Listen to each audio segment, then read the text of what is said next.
오늘 국회 대정부 질문에 어느 때보다 국민의 눈과 귀가 쏠렸습니다. 오늘 이완구 국무총리가 출석을 했는데 정말 혼쭐이 났는데요. 먼저 영상으로 보시고 이야기를 이어가겠습니다.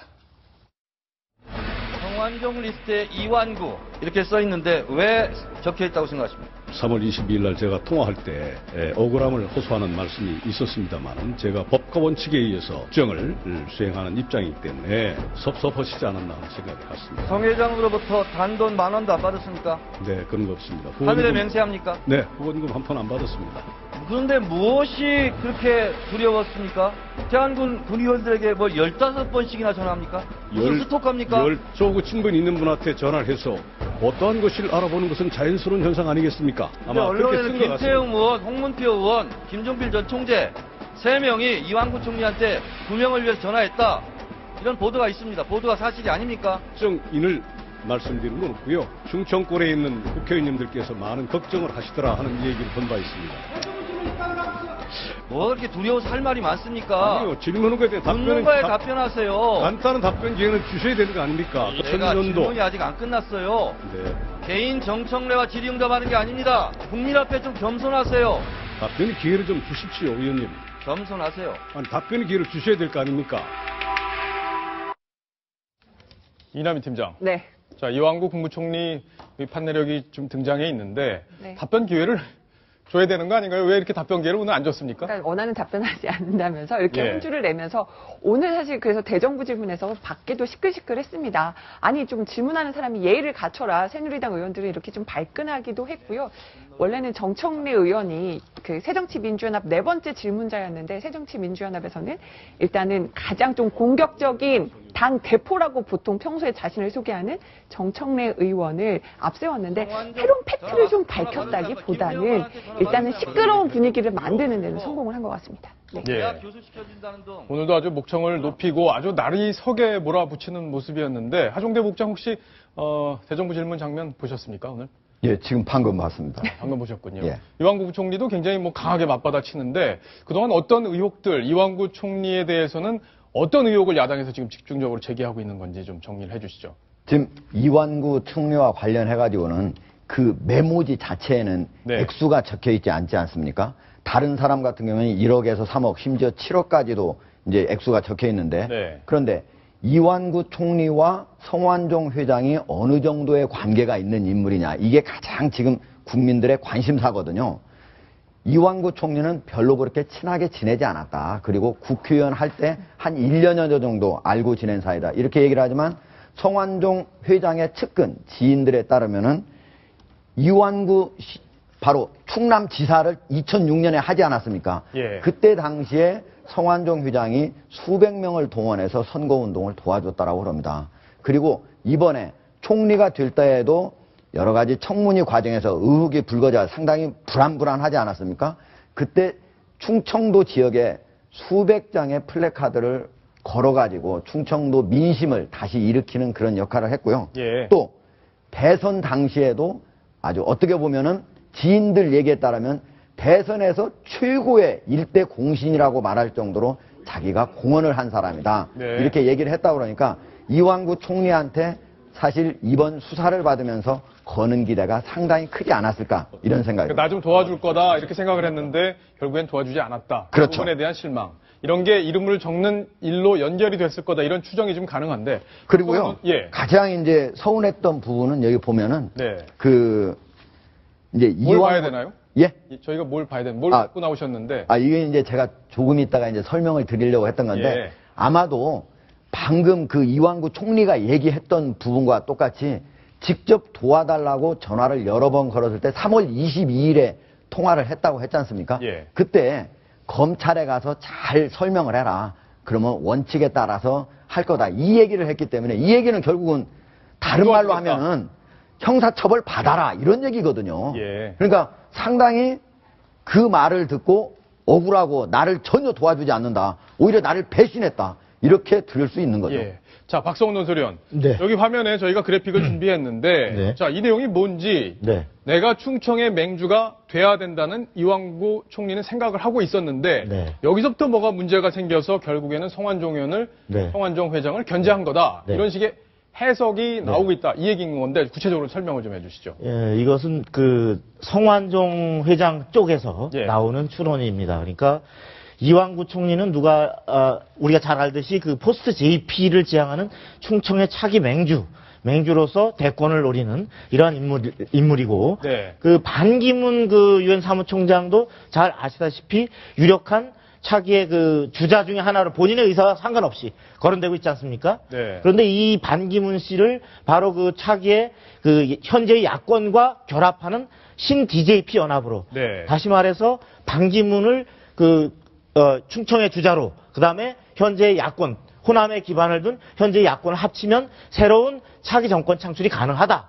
이런 생각을 그 충청 포럼을 창립했던 바로 성완종 회장이 갖고서 이런 계획을 추진하는 것을 이완구 총리가 알고 상당히 견제했다. 예. 이런 생각을 성완종 회장 쪽은 갖고 있었다고 합니다. 아, 그렇군요. 네. 그러니까 반기문이라는 대선 주자 말을 활용해서 네. 호남과 충청을 묶어서 한번 정권을 충청권에서 한번 창출해 보자라는 네. 생각을 갖고 있었는데 그 생각을 네. 이완구 총리가 견제하기 위해서 이번에 표적 수사를 한 거다. 그렇다. 그래서 이렇게 죽이려고 했다. 예, 그러한 그 어떤 대선과 관련된 것도 있고, 거기에다가 최근에는 어떤 그 총리, 그럼에도 불구하고 예. 역시 충청 총리는 만들어야 된다 그래서 사실 지난번에 이완구 총리가 어려움에 빠졌을 때 충청 포럼 멤버들을 총동원해서 많은 우리가 지난번에 프레카드 붙여서 예. 충청 총리를 응원하는 이런 것도 붙이고 나름 그렇게 견제를 받으면서도 도와줬는데 이럴 수가 있느냐. 예. 이런 것이 이제 아마 작용했다라고 생각합니다. 그렇군요. 그러면 일단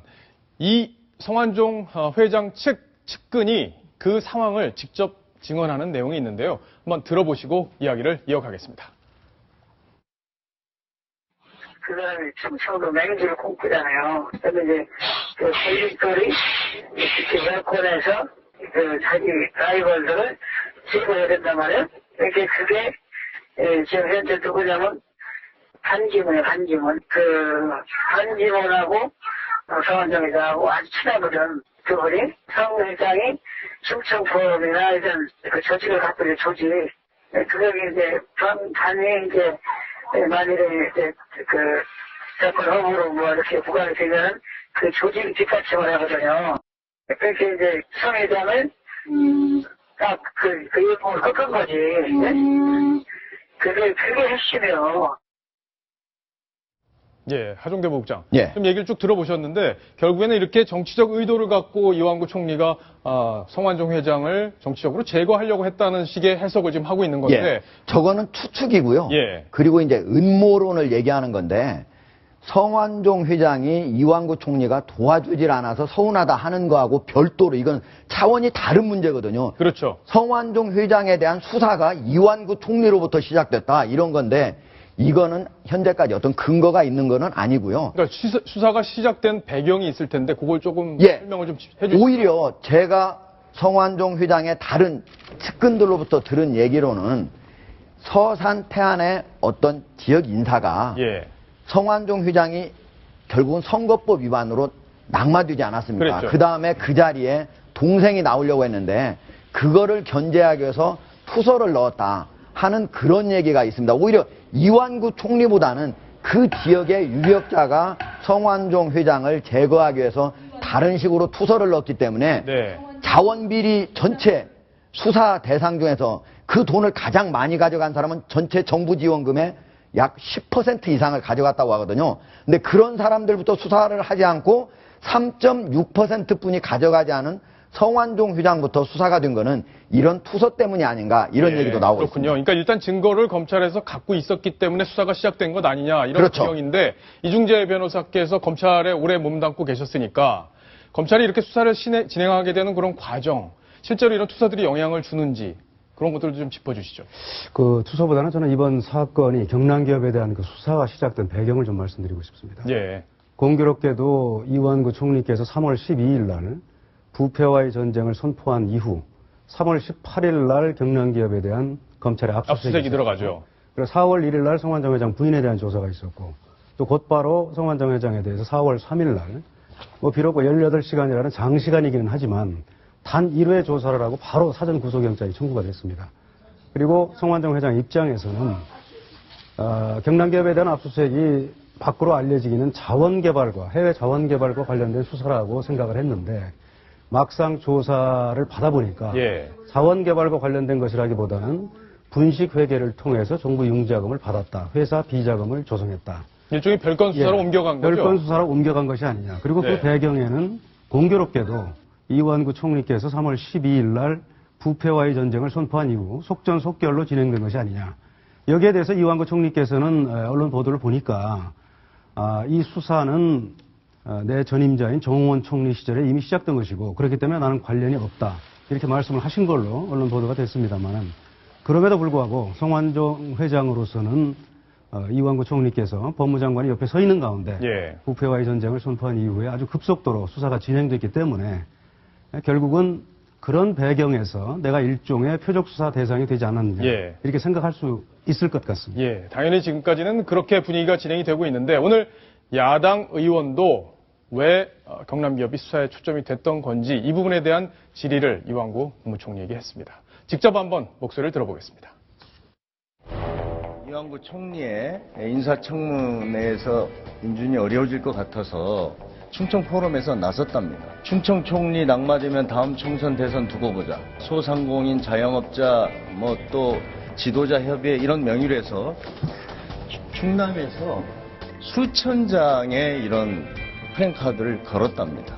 이것이 전 성완종 그 회장을 중심으로 해서 했다. 총리께서 알고 계셨습니까? 전혀 모릅니다. 저는 몰랐습니다. 예, 답변을 그다음에 드리겠습니다. 그러면 성완종 전 회장께서 이완구 총리를 인준을 위해서 노력하신 것을 전혀 몰랐습니다. 전혀 모릅니다. 추천내가 붙은 것은 자발적인 그런 거로 제가 알고 있지 충청 포럼과 제가 연결됐다거나 저 개인적으로는 전 관련이 없다는 말씀을 분명히 예. 드립니다.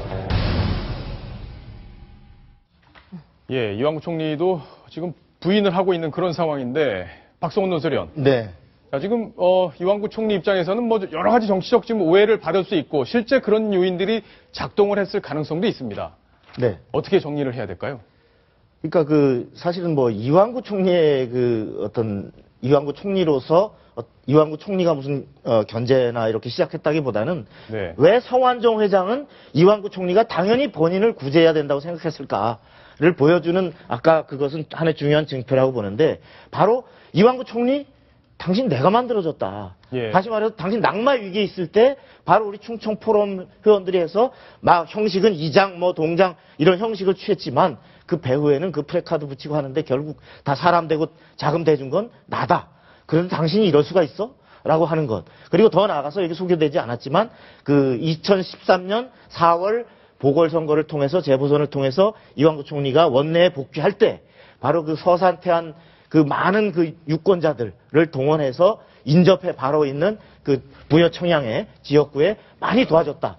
이런 어떤 은원 관계에 대한 확신을 갖고 있는데 이런 위기에 처해 있는 나를 도와주지는 못할 망정 당신이 나를 찍어서 표적 사정의 1호로 삼을 수 있느냐 이런 것들이 아마 배경이 되지 않았는가 싶습니다. 예. 네, 그런데 그렇게 도와줬다면 그러면 그렇게 구조 요청을 했을 때 검찰 수사를 받고 또 영장실질심사를 받는 사람을 이완구 총리는 어떻게 도와줘야 되는 걸까요? 그럼 도와주는 게 맞을까요? 저는 그러게요. 오히려 아니라고 생각합니다. 그래서 이 총리가 오늘 거기에 대해서 답변을 했습니다. 지난 3월 22일 날 마지막으로 통화를 했다. 네. 구명해 달라고 얘기를 했는데 나는 원칙적으로 당당하다면 억울하다면 검찰에 나가서 솔직하게 당당하게 바로 그 밝혀라. 부분입니다. 이렇게 답해다. 그게 당연한 것입니다. 만약에 도와줬다면 그것이 더 문제라는 것이죠. 예. 안 도와줬기 때문에 안 도와줬다고 얘기를 하는 것이고, 그런데 그 부분을 왜 이분은 성완종 씨는 이제 물론 고인이 되셨지만 그 부분을 억울하다고 하는지 예. 무엇인가 대가를 바라고 이때까지 그러면은 그분을 이완구 총리를 그럼 도와줬다는 것입니까? 저는 진짜 국민의 한 사람으로서 그 부분을 지금 얘기하면서 억울하다고 하는 것이 다 잘못이고 오히려 이완구 총리는 이 부분에서는 차라리 더 잘하셨다라고 예. 저는 얘기를 하고 싶습니다. 자, 이중재 변호사, 그러면 실제로 검사들이 일을 하잖아요. 그러면 위에서 예전에는 외압 논란이 많이 있었습니다, 실제로. 근데 요즘도 그런지는 모르겠는데 위에서 청와대나 국무총리실에서 야, 그거 수사 좀 천천히 해. 이런 메시지가 올 수 있는 건지 궁금하고 왔을 때는 어떻게 대응을 검사들이 하는지도 궁금합니다. 너무 어려운 걸 여쭤봤네요. 그런 뭐 외압이 지금 있지도 않다고 생각하고 예. 또 뭐 그런 설사 그런 말이 있다고 하더라도 네. 수사팀에서 정해진 일정에 따라 수사를 하는 것이지 또 뭐 이미 확보된 증거를 놓고 더 이상 뭐 진행을 안 한다거나 그런 일은 그럴 수는 없다고 없나요? 생각합니다. 그렇습니다. 예, 예. 그렇군요. 물론 검찰에서 이번에 뭐 부패와의 전쟁이 선포됐기 때문에 예. 이 무엇보다도 우리의 부패를 좀 근절하기 위해서 좀 수사를 빨리 해야겠다. 보다 열심히 일하고 해서 빨리 해야겠다. 예. 뭐 이런 정도는 있을 수 있겠죠. 아니, 그러면 지금 별건 수사 의혹이 나오잖아요. 그러니까 자원외교로 들어갔는데 자원외교 나오는 게 없으니까 아까 말씀하셨듯이 뭐 분식회계나 다른 횡령으로 넘어가는 것 아니냐. 실제로 이번에 검찰이 수사한 부분에서 그렇게 볼만한 부분이 있습니까? 어떻습니까? 참 민감한 부분인데요. 네. 지금 자원 외교와 관련해서는 이미 뭐 석유공사라든가 광물자원공사에 대한 감사원의 감사가 이미 있었습니다. 그리고 제가 정확히는 알 수 없습니다만은 감사원의 감사 자료를 그러면은 감사원에서 검찰에 분명히 보냈을 텐데 네. 보낸 시점이 이미 오래전에 보냈고 검찰에서 거기에 대해서 특별히 수사할 가치가 없다고 해서 내사 종결을 했거나 만약에 무혐의 결정을 했는데 그럼에도 불구하고 이번에 다시 끄집어냈다면은 좀 표적 수사에 뭐 의심은 받을 소지는 좀 있다고 생각합니다. 표적 수사 의심 소지가 있다. 예. 그렇군요. 하종대 부국장 지금 검찰 쪽 분위기 네. 뭐 이런 거 별건 수사 논란에 대해서 검찰 내부에서도 할 말이 좀 있을 것 같은데 혹시 좀 취재가 된 게 있습니까? 별건 수사를 왜 했느냐 하는 부분에 대해서 제가 따로 취재를 하진 않았고요. 네. 다만 검찰이 과거에는 자신들이 원래 추적하려고 하는 비리 의혹 있지 않습니까? 그거를 만약에 상대의 피의자나 피고인이 만약에 자백을 안 한다. 그러면은 다른 거 별건 수사를 통해서 그거를 해가지고 압박을 했습니다. 그래서 자백을 받고 이렇게 했거든요. 그런데 최근에는 이런 수사를 하지 말라 하는 것이 검찰 전체 내부 분위기고요. 또 김진태 검찰총장도 자기가 취임한 다음에 앞으로는 만약에 원래 수사를 하려고 했던 것이 없으면 무혐의 처리하고 그리고 핵심적인 것만 도려놔야지 온갖 것을 다 마치 해부하듯이 예. 그런 수사는 하지 말아라. 이렇게 그런 얘기들이 많이 나오죠. 이남희 팀장, 다른 네. 주제로 좀 넘어가 보겠습니다. 대선 자금제 논란이 계속 일 수밖에 없는데 오늘 동아일보에서 아침에 보도한 걸 보면 2007년 이후에 경남 기업에서 뭉칫돈이 여러 차례 인출이 됐다. 그랬는데 32억이 총 인출이 됐다는 거잖아요. 네, 370여 차례에 걸쳐서. 예, 그 행방 어떻게 정리할 수 있을지 좀 설명을 해주시죠. 지금 이 행방에 대해서 이제 지금 검찰이 추적하고 있는데요. 일단은 명목은 그렇습니다. 현장 전도금 명목으로 인출이 됐다. 근데 이 현장 전도금이라는 것은 이제 본사에서 현장에 운영비 쪽으로 이렇게 지원해주는 현금을 말하는 돈인데요. 근데 이것은 이제 어떻게 이름을 명명하느냐에 달라지기 때문에 바로 그 돈이 대선 자금으로 흘러갔을 수도 있다라고 보고 검찰이 지금 수사를 하고 있다는 겁니다. 그렇군요. 자, 그러면, 지금 일단 16억은 이쪽으로 들어간 게 얘기가 지금 성완종 회장의 주장을 통해서 나온 건데, 이 남은 16억이 어디로 갔을까? 바로 이 부분이 아닐 텐데, 이 부분이죠. 정치권 로비 자금으로 가지 않았을까? 이런 것들 여러 가지를 보고 지금 수사를 하고 있습니다. 그 부분은 계속 지금 밝혀져야 될 부분이고요. 박성훈 논설위원. 네. 자, 이 16억 어떻게 네. 쓰였을지 우리 네. 시청자분들이 지금 제일 궁금해할 수 있는 네. 앞으로 수사에서도 이 부분이 좀 규명이 돼야 될 부분일 텐데 네. 어떻습니까?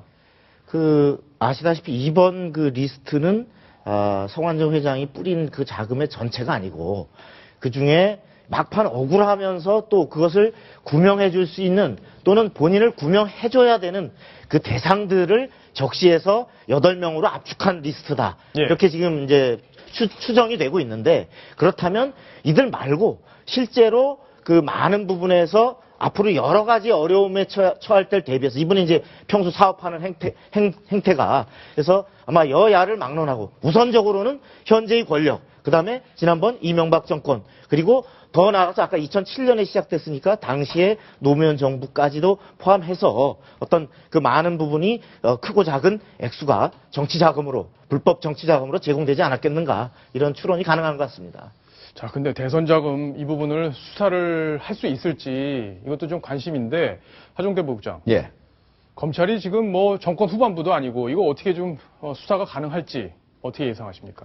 검찰에서는 오늘 처음으로 문무일 검사장이 직접 브리핑을 했거든요. 예. 그때 기자들한테 따로 수사의 어떤 범위에 대해서 한정을 하지 않는다라고 얘기를 했습니다. 그러니까 만약에 대선 자금에 대해서도 그것이 수사 과정에서 나오면은 그게 2012년이건 아니면 2007년이건 어느 것이든 수사를 할 수 있을 것이라고 이렇게 생각이 드는데요.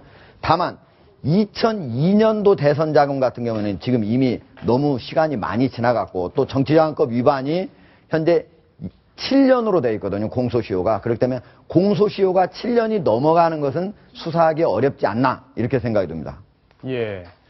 자, 지금 여당에서도 이 부분에 대해서 대선 자금으로 수사가 진행될 수 있느냐, 바로 이 가능성에 대해서 논의가 계속 진행되고 있는데, 대선 자금이란 문제가 정치권에서 제일 민감한 문제잖아요. 특히 그렇죠. 이제 대선 자금을 건드렸다가 뭐가 나오면 이 정권 창출의 어떤 정당성 자체가 흔들리기 때문에 상당히 큰 파장일 수밖에 없을 텐데, 자, 류혜 교수님. 네. 그러면 진짜 이거 검찰이 수사를 한다. 믿을 수 있을까요? 어떻습니까? 정말 제가 국민 입장에서 시원스럽게 한 말씀만 드릴게요. 국민들이 검찰에 대한 믿음과 신뢰는 분명히 깨졌을 겁니다. 그리고 지금도 아마 그러시겠죠. 과연 잘할 수 있을까? 현 정권이 걸려 있는데 과연 잘할 수 있을까? 그리고 검찰이 좀 부끄러운 모습 많이 기억나시죠? 하지만 특검을 한다고 한들 여러분의 믿음도 또 똑같을 겁니다. 그런데요, 제가 생각할 때는 그렇습니다. 지금 이번에 굉장히 준비를 많이 하고 있는 게 느껴집니다. 검찰도 명예회복을 위해서 이번에 준비를 하고 있는데요. 한 번은 저도 믿어보고 싶습니다. 왜? 이번에 정말 잘하면은 명예를 회복할 수 있거든요. 전 잘할 수 있을 거라고 이번에는 믿어보겠습니다. 예. 제가 이것과 관련해가지고 오늘 검찰이 브리핑을 하면서 이번 사건을 어떻게 써달라고 했냐면요. 경남기업 의혹 관련 특별수사팀. 예. 그러니까 경남기업에 여러 가지 의혹이 있는데 이거를 수사하는 특별수사팀이다. 이렇게 얘기를 했거든요. 실제로 만약에 국민들이 가장 이번 수사의 중요한 수사 핵심 사안이라고 한다면 정치권 로비 의혹 사건이고 그중에서도 이번에 나온 8명이 과연 성완종 회장으로부터 어떤 명목으로 얼마나 받았는지 그리고 뭐를 해줬는지 이런 것들을 수사해달라고 할 겁니다. 그러니까 이건 어떻게 보면은 경남기업에 아니면은 성완종 회장의 정치권 로비 의혹 사건이다 이렇게 해야 되는데 이거를 아주 밋밋하게 경남기업 의혹 관련 특별수사팀 이렇게 얘기한 것은 어떻게 보면 검찰이 이번 사건을 대하는 그런 기본적인 자세를 보여준 거 아닌가 이런 생각이 들고요. 다만 문무일 검사장이 그동안에 수사를 해온 거 보면은 상당히 어떤 수사를 하더라도 성역 없이 그리고 양심을 갖고 해왔는데요. 실제로 오늘 같은 경우에도 제 양심에 거스르지 않고 양심을 걸고 업무에 매진하도록 하겠다 했으니까 이 얘기를 믿어봐야겠죠. 다만 검찰의 수사의 기본적인 이런 것들은 검찰 스스로 결정한다기보다는 오히려 가장 권력의 핵심인 청와대 그리고 정치권 이런 데서 진짜로 다 수사를 해도 좋다라고 하는 메시지가 검찰총장을 통해서 가느냐 안 가느냐가 더 중요하다고 볼 수 있습니다. 그 목소리가 오늘 여당에서 터져 나왔는데 김무성 대표 오늘 대선 자금 수사 가능성에 대해서 직접 언급을 했습니다. 직접 목소리 한번 들어보시겠습니다. 지난 대선은 제가 책임을 지고 치른 선거였습니다. 제가 아는 한 어떠한 불법도 없습니다. 그래서 대선 자금 조사하려면 얼마든지 하십시오. 제가 그 조사에 응하겠습니다. 그리고 대선 자금은 여야가 있는 겁니다. 야당도 같이 조사 받아야 됩니다. 이남 팀장, 야당도 조사 같이 받아야 된다. 약간 물타기성으로 느껴지기도 하는데 어떻습니까, 분위기는? 그래서 새정치민주연합 문재인 대표에게 바로 저 김 대표의 제안에 대해서 질문을 던졌습니다. 채널A 기자가. 그랬더니 우리가 새정치민주연합이 성완종 회장한테 돈 받았다는 얘기냐. 엉뚱한 소리 하지 마라. 돈 받은 데 가서 취재해라. 버럭했습니다. 버럭했군요. 이중재 변호사께 마지막 질문 하나 드려야 될 텐데, 자, 지금 수사팀, 국민들의 기대가 일단 클 수밖에 없어요. 여러 가지 의혹이 제기됐기 때문에 거기서 다 밝혀줘야 됩니다. 근데 이 문무일 수사팀장, 어떤 분인지 좀 궁금하고, 또, 수사팀 현재 분위기 어떤지, 혹시 좀 전화통화는 해보셨는지, 이런 걸 좀 설명을 해주시죠. 예, 수사팀이 비장한 각오를 하고 있는 것은 분명한 것 같습니다. 또 문무일 팀장은 과거 우리나라가 부패 수사를 총괄하던 대검 중수부의 중수일과장, 또 서울중앙지검의 특수일부장을 역임한 전형적인 특수통 검사입니다. 그리고 굳은 의지를 갖고 있을 거라고 저도 믿고 있습니다. 예. 그렇지만 답답한 것은 지금 돈을 줬다는 사람은 이미 고인이 돼버렸고 지금 남은 것은 증거라고는 메모, 그 다음에 언론사와의 인터뷰에서 한 그 녹음 파일 이 정도인데요. 수사팀의 의지도 문제지만은 지금 이 정도 증거를 가지고 과연 어느 정도 나갈 수 있을 것인지 거기에 굉장히 고민이 클 겁니다. 근데 만약에 그 정도만 나온 게 있다. 그리고 추가적으로 예를 들어 뭐 무슨 문건에 나 누구누구에게 얼마 줬음 이런 거 기록이 없다. 예를 들어 그럴 경우에도 혐의 입증이 가능한가요? 어떻습니까? 메모나 지금 녹음 파일 가지고 더 수사를 하는 것 자체는 가능합니다만은 네. 이걸 가지고 기소를 했을 경우에 그 정도만으로 과연 법정에서 법관이 전부 돈 받았다는 사람들은 부인하는데 이 정도 증거만 가지고 유죄 판결을 할 것인지. 그러니까 뭔가 더 나와야 된다. 뭔가 더 나와야 됩니다. 그렇기 때문에 돈을 전달한 사람이 추가적으로 나오던가 아니면은 성완종 회장이 소위 말하는 추가적인 증거 자료를 가족들이나 소위 말하는 측근에게 맡겨뒀다든가 아니면 수사를 함에 따라서 수사팀의 의지가 강하다고 보이면은 뭐 아는 사람들로부터 추가적인 제보가 나올 수도 있다고 생각합니다. 그렇군요. 그런 추가적인 게 없으면은 좀 어렵지 않을까 이렇게 생각합니다. 우리는 보통 피의자나 피고인이 사건을 진행하는 도중에 자살을 할 경우에 그 사건이 그대로 덮일 때가 많았습니다. 그런데요, 이번은 절대 이 사건이 덮여서는 안 됩니다. 그것이 선례가 되어서도 안 되고요. 지금 현재 경찰에서 또는 검찰에서 계속해서 자료의 제출을 요구한다는 이야기가 나오고 있는데 저는 압수수색이 시작되어야 된다고 생각합니다. 왜냐하면 경남 기업이 분식 회계에 대한 이유와 정황이 분명히 있었다고 했었고 검찰은 자신감을 표시하고 있었습니다. 거기에 대해서 자신감이 없었는데 그러면은 과연 영장실질심사까지 끌고 나갔을까? 저는 그렇게 안 봅니다. 아무리 고인이 되었다고 해도 이 사건은요, 좀 더 힘을 내서 박차를 가야 됩니다. 아까 말씀하셨다시피 그러면 과연 그것이 기소가 할 수 있을까? 법정에서 여부가 있을까라고 하는데 약간 위험 부담을 안고서라도 좀 더 힘을 내서 압수수색을 해야 된다고 저는 생각합니다. 자, 이미 압수수색이 진행이 됐는데 추가적으로 그런 자료들을 검찰이 어떻게 확보할 수 있을지 검찰에 거는 기대 또 이번 의혹을 밝혀야 되는 검찰의 사명 이런 것들이 아주 중요한 시점이 됐습니다.